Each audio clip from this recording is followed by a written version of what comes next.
Bonjour à tous. Un doux vent de panique chez les médecins de plateau, à l'OMS, vous allez voir, chez Macron, chez les covidistes, les vaccinolâtres, euh, qui en appellent maintenant évidemment à la censure. C'est devenu leur seule réponse. Je veux dire, preuve qu'ils ont perdu sur le fond, hein. Quand vous renoncez à l'argumentation et que votre seule réponse, vous allez voir là, c'est ultra caricatural, ça s'est produit en quelques jours, c'est ramassé.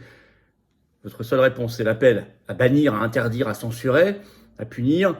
C'est que vous n'avez plus rien à dire et que vous avez perdu la partie. Maintenant, la prochaine étape, c'est qu'il faut les faire condamner. Et ceux qui doivent croupir en prison devront croupir en prison. Mais ça, tout le monde s'en occupe, et en particulier les patriotes, on s'en occupe.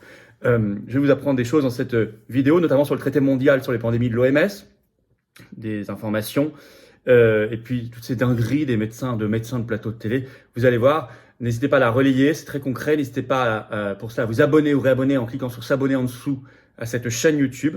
Grand merci à vous. Vous êtes très nombreux à vous abonner ou réabonner si YouTube vous a désabonné. Ça, c'est à vous de vérifier, ça peut arriver, malheureusement. Il suffit d'un clic en dessous, hein, c'est gratuit bien sûr. Et plus vous êtes abonné, plus les vidéos vont être recommandées par YouTube et plus elles vont aller toucher de nouvelles personnes qui vont les découvrir grâce à votre abonnement, et alors qu'elles ne nous connaissaient pas encore. Et peut-être que ces personnes deviendront des résistants. C'est comme ça que ça fonctionne. Donc grand merci, bravo à vous. N'oubliez pas qu'on se retrouve ce samedi 3 février, 15h, Paris Champ de Mars, place Jacques Rueff. On a dû prendre plus grand parce que la préfecture nous a alerté qu'il y aurait beaucoup plus de monde qu'attendu. Voilà. Pour soutien aux paysans. Alors, c'est pas parce que la FNSEA, comme prévu, l'agro-business a trahi, que le mouvement est fini, loin de là. Il a commencé bien avant la FNSEA, vous inquiétez pas, et beaucoup maintiennent les barrages, et beaucoup veulent revenir lundi. Et puis, il faut les soutenir. Il y a des agriculteurs qui prendront la parole. On aura Jean-Frédéric Poisson, d'ailleurs, aussi, de Via la Voix du Peuple qui viendra, Charles-Henri, il y a la Génération Frexit. Et puis, les intervenants que je n'avais jamais entendus du monde agricole. Ça va être un très gros moment au Champ de Mars. On va labourer le Champ de Mars. Voilà. Je place Jacques Rueff ce samedi 3 février, 15h. Et on se retrouve en direct avant cela, ce vendredi à 19h, ce vendredi 2 février sur cette chaîne. Je prends toutes vos questions en direct, sans tabou.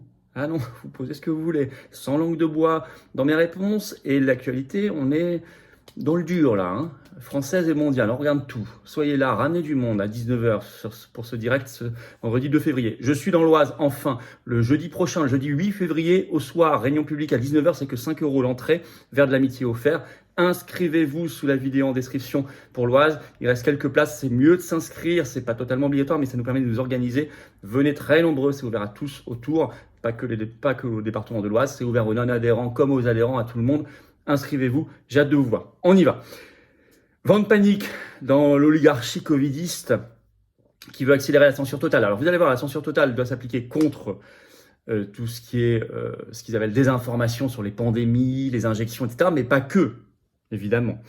C'est un aveu immense de faiblesse, un manque total une marque, je dirais même terrible, de fébrilité, un manque de confiance. C'est presque une marque de culpabilité, un renoncement à l'argumentation. Il y a eu plusieurs signaux coup sur coup. Pour eux, c'est perdu d'avance. Même s'il faut faire attention à cette censure, qu'il faut se préparer, qu'il faut s'organiser. Mais ça veut dire que la grosse bataille du fond, elle est gagnée. La vérité, elle est gagnée. Il faut la faire connaître de tous. Et il faut surtout la justice. Alors, les médecins de plateau télé. Une tribune délirante que je qualifie de soviétoïde. Cet appel à bannir, à punir, à censurer. Le titre, publié dans l'Express ce 29 janvier. Réseaux sociaux, médias, mettons fin à la propagation impunie de fausses informations médicales. Vous avez vu, ils ciblent les réseaux sociaux, mais aussi les médias. Je vais y revenir parce que je vais vous parler bientôt de la conférence de Munich sur la sécurité qui commence le 16 février prochain. Il va falloir qu'on en parle, on en reparlera.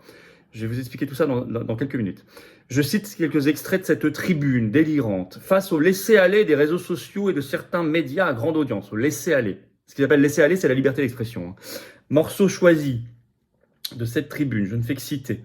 Dans ce contexte, il est plus que jamais impératif de soutenir la législation sur les dérives sectaires en cours à l'Assemblée nationale, plus précisément en introduisant des sanctions pour ceux qui incitent à abandonner ou dénigrer un traitement médical reconnu. J'ai envie de répondre Amen, Pfizer. Ça, vous savez, c'est le fameux article 4 qui pour l'instant a été retiré au Sénat grâce à vos efforts, à nos efforts. J'ai fait une vidéo très tôt sur cet article. Ils voudraient le réintroduire. Deuxième extrait de cette tribune délirante dans l'Express. Nous appelons à une régulation plus stricte des réseaux d'information pour protéger les citoyens. Le commissaire européen à la censure, M. Breton, sera ravi. Nous réaffirmons notre soutien, disent-ils, à la vaccination pour prévenir plutôt que guérir. Ne doutez pas, croyez. Alors, parmi les signataires, vous avez plein de médecins de plateau télé, des covidistes. Alors, vous avez notamment, par exemple, vous savez, Rémi Salomon. C'est qui? C'est celui qui avait dit en décembre 2020, papy et mamie, ils mangeront à Noël leur bûche à la cuisine. C'est lui, il signe ça. Vous avez Dr Marty, très célèbre covidiste, qui a dit qu'on avait des milliers d'années de recul, je cite, sur l'injection ARNM.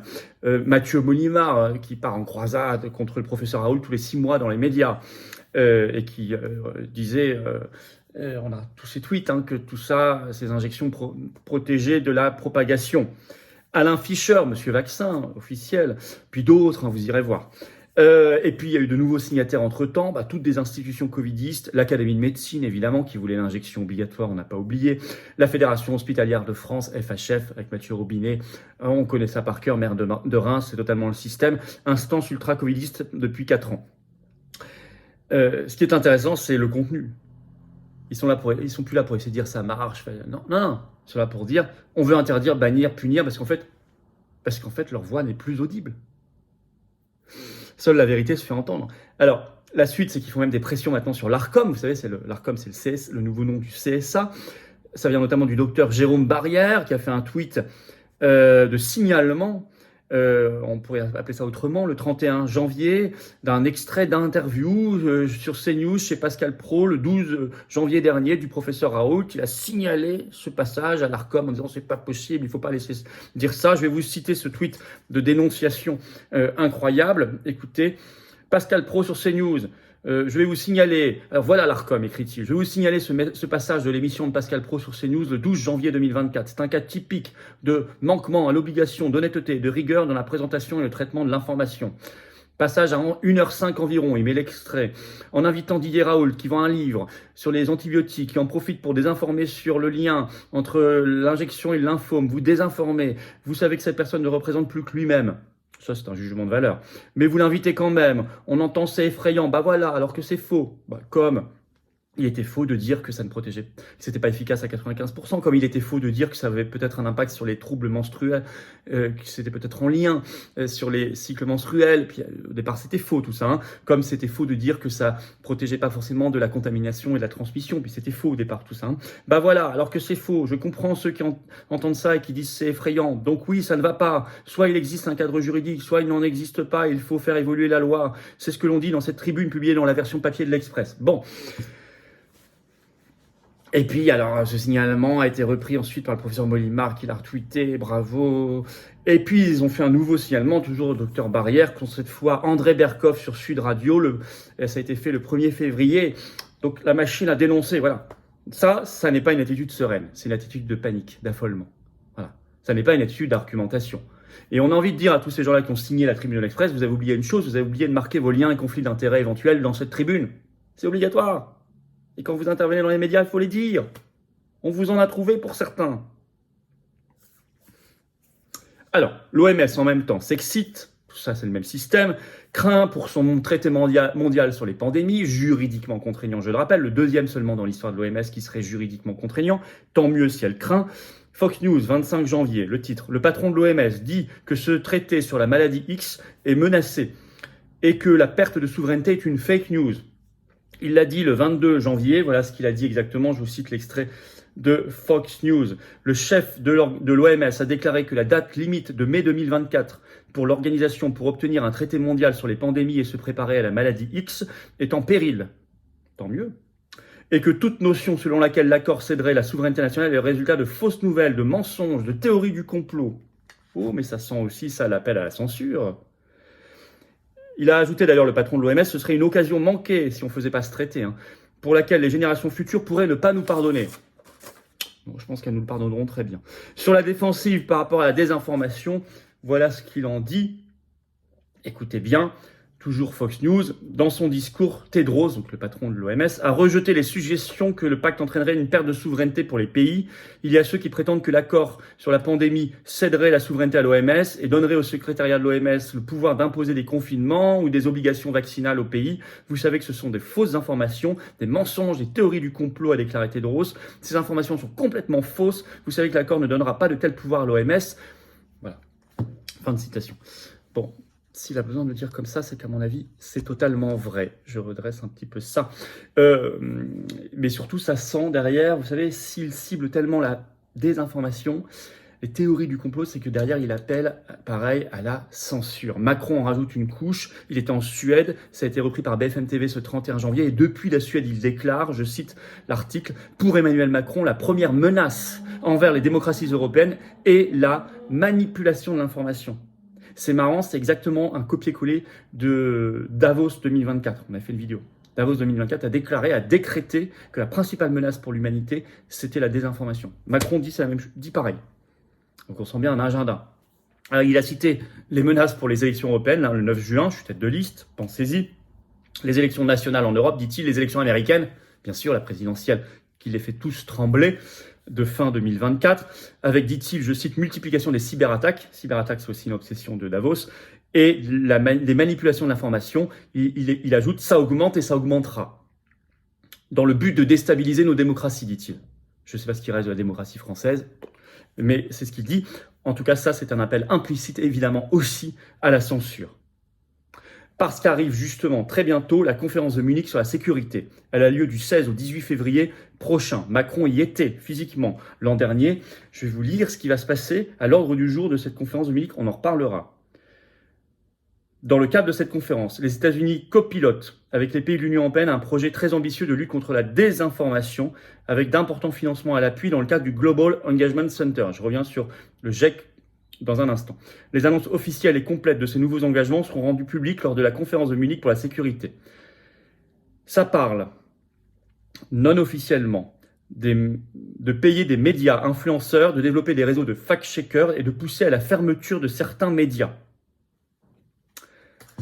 Qu'est-ce que c'est que le GEC, le Global Engagement Center? C'est une agence au sein du département d'État des États-Unis créée en 2016. Je vais vous donner sa définition, je prends simplement la fiche Wikipédia.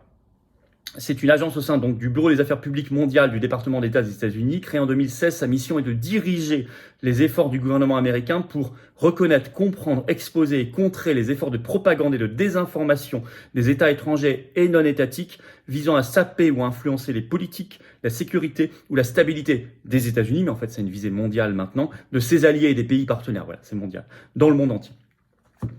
Donc en fait tout ça est piloté par l'État profond américain. Ce qui est dans leur viseur central, l'injection ARN messager, le covidisme, enfin l'anti-covidisme plus exactement, et tout ce qui tourne autour des pandémies, la maladie, tout ça. Ça, c'est central. Mais il n'y a pas que ça. Macron, dans son discours du 31 janvier, a cité par exemple aussi l'Ukraine, en disant qu'il y a de la désinformation sur l'Ukraine. Donc sur les guerres, sur la Russie, sur l'OTAN, sur l'Ukraine, sur l'Union européenne, sur Trump, sur les élections. Et vous verrez, bientôt, on prend les paris sur les agriculteurs, où ils vous diront qu'en fait, derrière les agriculteurs, il y a des réseaux de désinformation russes, etc. Vous verrez. Si ça prend trop d'ampleur, vous verrez. Preuve qu'ils ont perdu sur le fond. Preuve que la vérité éclate. Il faut s'organiser, aller sur des réseaux alternatifs, utiliser les crypto-monnaies. Il y a eu des initiatives, on leur donnera la parole au Champ de Mars ce 3 février, des collectes pour aider les paysans avec des crypto-monnaies, comme ils avaient fait en 2022 au Canada pour les convois de la liberté. Comme ça, c'est imprenable. L'État peut pas, ou l'UE, peuvent pas mettre la main dessus et mettre fin aux collectes. Ils auront l'argent. Ça, c'est très, très malin. Vous voyez, c'est comme ça. C'est des réseaux comme ça qu'il faut utiliser. Il faut se battre. Il y a Elon Musk qui se bat pour la liberté d'expression, heureusement aussi. Il y a des alliés. Il faut les trouver. Il faut s'allier aussi internationalement entre tous les résistants des pays. C'est ça que font les patriotes. Partagez cette vidéo. Abonnez-vous, s'il vous plaît, ou réabonnez-vous à cette chaîne YouTube en cliquant sur s'abonner ici. Venez soutenir, c'est un petit clic, c'est gratuit, c'est énormément intéressant de s'abonner. C'est important pour que les vidéos circulent mieux à la chaîne. Je vous en remercie énormément. Pour vous, c'est juste un clic et c'est gratuit. Samedi 3 février, 15h, Champ de Mars, place Jacques Rueff, soutien aux agriculteurs. Tous les amis des paysans doivent venir. Tous. Ça va être un énorme moment. On attend énormément de monde. Faites du covoiturage. Organisez-vous. 15h. Il y a des prises de parole avec des agriculteurs également en colère qui prendront la parole, des prises de parole inédites. Tous les amis des paysans doivent être là. Beaucoup comptent sur nous, sont sur les routes, sur les barrages, sur les blocages, ou vont revenir lundi, malgré la FNSEA qui a trahi. Mais ça, c'était normal. Mais la lutte est très très loin d'être terminée, notamment contre la Macronie et l'Union européenne. Soyez là. Soyez là également ce vendredi 2 février à 19h en direct sur cette chaîne. Je prends toutes vos questions, ça va être énorme, sans tabou, ni langue de bois, à 19h en direct sur cette chaîne. Je vous attends. Et je vous attends ici. Venez vous battre, patriotes, venez vous battre à mes côtés, à nos côtés pour la liberté d'expression, la souveraineté, l'avenir, l'espérance, la résistance. Le Frexit, la sortie de l'OTAN, la paix. C'est ça les valeurs, les belles valeurs des patriotes. Défendez ces belles valeurs avec nous. Pour nous, nos enfants, nos petits-enfants. Vous soyez en métropole, outre-mer ou à l'étranger, on est présent. On est largement plus grand. Mouvement souverainiste et défense des libertés de France. Conséquent, dans l'action, dans le rassemblement, je vous attends. J'ai besoin de vous. On n'a pas les banques, les médias, les réseaux, les millions, les milliards du système, leurs copains. Non, mais on fait. On se débrouille, on fait. On est là, on était dans les barrages avec les agriculteurs. J'étais à Rungis. On fait. Ça coûte cher. 3 février, soutien aux agriculteurs, ça va coûter de l'argent. Aussi, et tout le reste, tract, affiches, élections européennes, tout le reste. Adhérer, c'est le premier lien sous la vidéo en description, venez dès maintenant. Vous pouvez trouver ce lien également en commentaire épinglé, une petite fiche maintenant sur l'écran et dans quelques secondes un lien sur l'écran. Faire un don de soutien au mouvement, deuxième lien sous la vidéo en description. Tout ça c'est défiscalisé aux 2/3 pour vous. Vos compteurs fiscaux en plus ont été remis à zéro le 1er janvier 2024, profitez-en, ça fait baisser concrètement, massivement vos impôts. Vous mettez 100 €, ça enlève 67 € d'impôts. Vous mettez 1000 €, ça enlève 667 € d'impôts. Vous mettez 10 €, ça enlève 6,67 € d'impôts. Le 8 février, je suis dans l'Oise. Inscrivez-vous. Là, il y a toujours la pétition également contre le traité Mercosur sous la vidéo en description. Bravo aux donateurs, aux réadhérents, bienvenue aux nouveaux adhérents patriotes. Vive la France!